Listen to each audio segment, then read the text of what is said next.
From the Daily Catch, this is The Catch Up, and I'm Walter Mullin. Today we're going to be doing something a little bit different. We're going to be talking about news from Rhinebeck, news from Rhinecliff, and news from Red Hook. I'm once again joined in the studio today by Emily Sachar. It's the week of May 11th. Emily, nice to have you back here again. Gosh, we're getting into a new habit. I hope it's a good one, Walter. Okay, so we're doing Rhinebeck, we're doing Rhinecliff, and we're doing Red Hook. Why don't we start with Rhinebeck? So this Sunday, something very special is happening in Rhinebeck. What can you tell listeners? Yeah, so this Sunday we are hosting our very first candidates forum, and this is the forum between Debbie Hecht and Amanda Miller, the two Democratic candidates for the town board supervisor position. I should say for the supervisor position. And they will be in a forum. We're not really calling it a debate, Walter, because we're not anticipating them arguing with one another, but they will each be fielding questions that we have devised, in part with help from our readers, our listeners. And we will be asking those questions over the course of a 2-hour period. The forum will run from 4 to 6 p.m. on Sunday at Rhinebeck High School. We are anticipating many people there. We are doing this event, Walter, in conjunction with the Rhinebeck High School Student Council. There will be a student who will ask the first question. Students will assist our candidates onto the stage, and they will be helping ushering at the event as well. So we're really looking forward to it. And if you have more questions, I'd love to answer them. I have a couple more. Why is this forum so important? Why are we doing this now? Yeah. Well, this has been a very hotly contested race so far. Just the mere fact that we have two Democrats competing for town supervisor. It is occurring because of the retirement of Elizabeth Spinzia. Many people had expected Elizabeth to run again. So when she decided not to, that opened the field wide open. In other words, we don't have an incumbent running. We have two brand new candidates. One of them, Debbie Hecht, was appointed deputy town supervisor when she became a town board member in January, but she's relatively inexperienced in that role.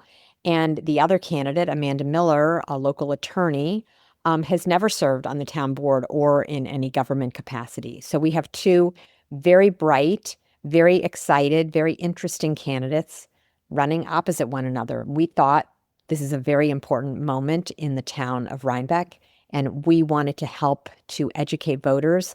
This is another way among many to do so, and we're excited to be hosting. And just to put this in its place in time, this is happening this Sunday. And when does the primary take place? The primary takes place June 23rd, so in about 5 weeks from now, 5.5 weeks, and early voting starts a few weeks before that. So you'll be on stage asking the questions. I'll be on stage with you, keeping an eye on the timer. We're going to be getting some help from students, which is exciting. And I think it's going to be a great event.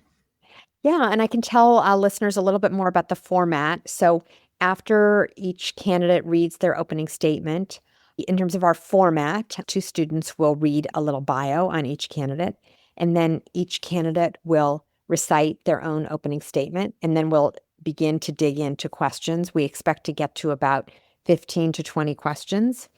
Each candidate will answer for 2 minutes, and then the opponent will answer, and then we'll take turns. We'll switch off. We also plan on our very exciting, fun lightning round, Walter, where our candidates will be answering some fun questions. And I've told them to prepare some great answers on their favorite restaurants and their favorite books and all that kind of stuff. So we'll hope to get some. You and I did lightning round one time on this show. That'd be fun. Let's do that. So just to recap, the candidates forum is taking place this Sunday, May 17th, from 4 p.m. to 6 p.m. at the Rhinebeck High School auditorium. The event is open to anyone, and there is no charge to attend. That's correct. And parking is pretty plentiful at the high school, so there should be plenty of that for people. Good. Let's move on to Rhinecliff. So we don't get a lot of news out of Rhinecliff, but there was a big story that we dropped this week about the Rhinecliff Hotel. For listeners who may not know the backstory here, Emily, can you explain why the Rhinecliff Hotel is such an important and iconic property in this area? Yes, absolutely. Well, first of all, it's located on the banks of the Hudson River. So it's really right down there on the water, blocked only by the Amtrak station tracks. So you look up, if you go upstairs, you look out directly over the Hudson. It's a beautiful, beautiful view. Very conveniently located because it is right next to the Rhinecliff Amtrak station. And its origins date to 1850. It's on the National Register of Historic Places, and it's a really iconic property there on the Hudson. When was the last time the hotel was up and running? Yeah, it hasn't been up and running for more than 5 years as a regular hotel. And that's because during COVID, during the pandemic, which we all remember started in early 2020, the then operators of the hotel decided that they could not continue with the project. So the property went up for lease pretty soon thereafter. And it's been really difficult, Walter, to lease it out because of problems with parking there. There is not enough parking. There are only 9 rooms in the hotel, but there's also a bar and a restaurant, and they needed more parking. And there have been a lot of complications around the parking. Currently, the hotel leases, I believe it's 22 spaces from Amtrak, and those have been up and down with whether or not they would continue to be available. So there was a lot of confusion and complication with potential lessors on, or I should say, with lessees on whether there would be sufficient parking to sustain a going concern, such as a hotel coupled with a restaurant and a bar. So that was fortunately resolved fairly recently with permission granted from the town of Rhinebeck to add 8 more parking spaces. Now, we should note that although this is right near Rhinecliff and there's street parking in Rhinecliff, there's a lot of objection to people parking up on those streets. And there are new parking regulations in the hamlet of Rhinecliff, making it more difficult for hotel visitors to utilize those parking spaces. And there also, of course, there's a parking lot up the hill as well that is allocated to Amtrak customers. So resolving this parking problem has been very much top of mind for owner Elijah Bender and others working on the project. But now that the parking problem has been solved, that paved the way for new operators to come in. What can you tell us about the new operators of the hotel? They seem like a really dynamic young couple, Michaela Carpenter and Barry Dobesh. They are foodies. They are restaurant operators who've been around the block and then again. Michaela is a Manhattanite originally, grew up in the city. She's a branding expert. She's worked on some major projects in the city and also in Denver, Colorado, where she helped manage and do the branding projects for a boutique hotel there. Barry Dobesh is a real foodie. He's participated in a number of projects in Aspen as well, and also has been involved in a Michelin star restaurant in Chicago. So it sounds like they're kind of a crackerjack team. And I had a chance, Walter, just for fun, to talk to our board chair, Kendra Sinclair, who with her husband runs the Reclaimed Motel up in Upper Red Hook, a really dynamic, wonderful, fun project. And she said she's so psyched for this couple to come in.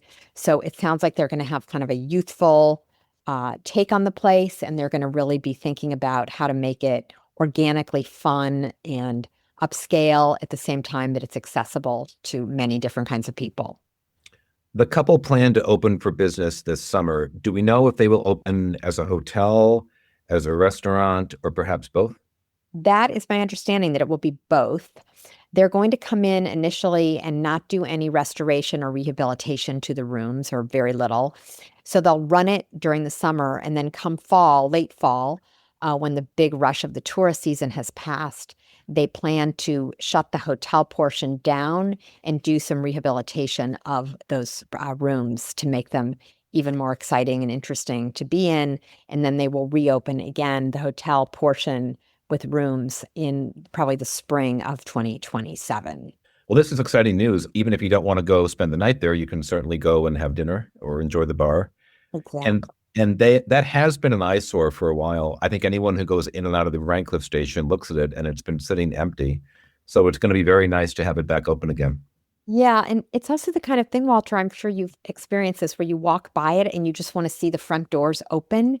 I know I remember many times just walking down by the riverbank down there, and it was just fun to walk by the hotel and see, even if I had no interest in going inside, no interest in taking a room, the hotel was open, the front door was inviting. And I think we're going to see that kind of activity again, which is going to suggest that things are busy again down on the waterfront. Good. Okay, speaking of busy, let's move over to Red Hook. We have some updates on news coming out of Bard. Let's start by talking about the Board of Trustees at Bard. They recently announced how they will be handling the transition of leadership once President Leon Botstein retires at the end of June. What have we learned about how they're going to handle this transition? Yeah, so they announced just this past week that they will be doing a sort of three-part, 2-year transition process. So we already had expected part one, which is the appointment of likely an insider from Bard to step in as the interim or the acting interim president of the college. So many people have been named and suggested as possible people for that role. Probably the top runner for that is Jonathan Becker, the executive vice president, who's number two to Leon Botstein. So that's part one. Very soon after that, they're going to be looking for an interim president who will not take the presidency role permanently. They're using the term permanent, which I think they're using to just mean long term. So they're going to look for somebody who's kind of a gatekeeper to help ease the way. And they're expecting that that process will take a number of months, and that person will stay in the role possibly until 2028. So we're in 2026 now, May. So it sounds like not until the fall of 2028 do they expect to have that permanent, so-called permanent president in place. And they will be using an executive search firm, a collegiate executive search firm, to find that longer term president. So we can expect a fair amount of movement, but it's going to be taking some time to get that job fully lined up. And I guess that's not unexpected because this is a very important new hire for them. Very important. Yeah. And I did learn some additional information, actually, Walter, that we have not reported on. I've been interested, given that Leon Botstein's portfolio is so heavily filled with responsibilities to the various music programs at Bard. Among them, he runs the symphony at the conservatory, the undergraduate symphony. He's also the founder and lead symphony conductor for the Tone Orchestra, which is the graduate orchestra, the orchestra now. And he helps do a great deal of the programming for Summerscape. For example, this summer is the celebration of Mozart. And I have been curious whether the new president that they are seeking will need to be able to manage all of these additional music functions. And what I'm hearing from inside Bard is that no, there will be a president whose portfolio will not necessarily assume all of these musical duties. So that's going to be a very interesting accession to watch. And Leon himself has said that he expects to do these additional projects, these music projects, for no more than 5 more years. So at some point, there's going to need to be a focus on all of these music aspects of Bard that are so much a part of its identity and so much beloved by many of us in the community. So that's an open question right now, but we'll be watching that, of course, very closely. Something we talked about on our last broadcast when we did sort of a deep dive in the Botstein retirement story was we were expecting to maybe see some changes in the Board of Trustees at Bard. And we actually have. What have we seen this week with the Board of Trustees? Yeah. Well, so first, we're hearing about a lot of tension and stress within and among the trustees. There are 36 trustees, one of whom is Leon, who serves ex officio meaning that he is on the board by virtue of his important role at the college. We heard this week, I heard a tip that there had been some shuffling around at the board, and I went to the Board of Trustees page on the Bard website, and I noticed that James Cox Chambers, the billionaire, entrepreneur, heir, farmer, and many other things, co-owner of the Atlanta Hawks basketball team, was no longer listed as the chairman of the board. And lo and behold, I was able to confirm with Bard late yesterday that he has indeed stepped back from that role. He is, in fact, no longer on the board. We do not know why. We do not know the timing, except that about 2 months ago, Walter, I took a screenshot of that page so that I would be able to continue to look at it and monitor changes, and he was listed at that time. So whether that resignation or that stepping back happened after the announcement on May 1st that Leon Botstein would be retiring, or whether it happened several weeks before that and they just didn't update their webpage, we don't really know. There also have been 2 other people who have stepped down from the board and 4 new people who have been added to the board in the last few weeks. Okay, and one final piece of news from Bard. Next weekend is the commencement ceremony at Bard. What have we learned about the keynote speaker for the commencement? Wow, so they just announced yesterday that Zakaria, the CNN host of GPS on Sunday mornings, will be the guest speaker for commencement. And he, of course, is also a local. He has a home down in, I believe it's in Rhinecliff. He's close friends with Eric Schmidt, who, as we know, has property on River Road here. So he's kind of both a local and an international celebrity. And I think it's a real kudo to Bard that they were able to attract such a noted speaker in the midst of all of this Sturm und Drang around the Epstein and Botstein discussions. So we're excited for the meeting next week and for the commencement to unfold with pomp and circumstance.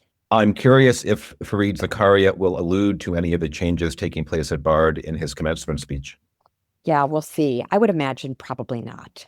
Emily, it's always great to be back in the studio with you. You too, Walter. Love it. A reminder to listeners, please join us at the Candidates Forum this Sunday from 4 p.m. to 6 p.m. at the Rhinebeck High School auditorium. The event is open to everyone and is free. This concludes today's episode of The Catch-Up. Thanks to Matty Rosenberg, Jen Hammoud, and Esther Martel at our partner Radio Free Rhinecliff for their help in producing this episode. We'll see you next time.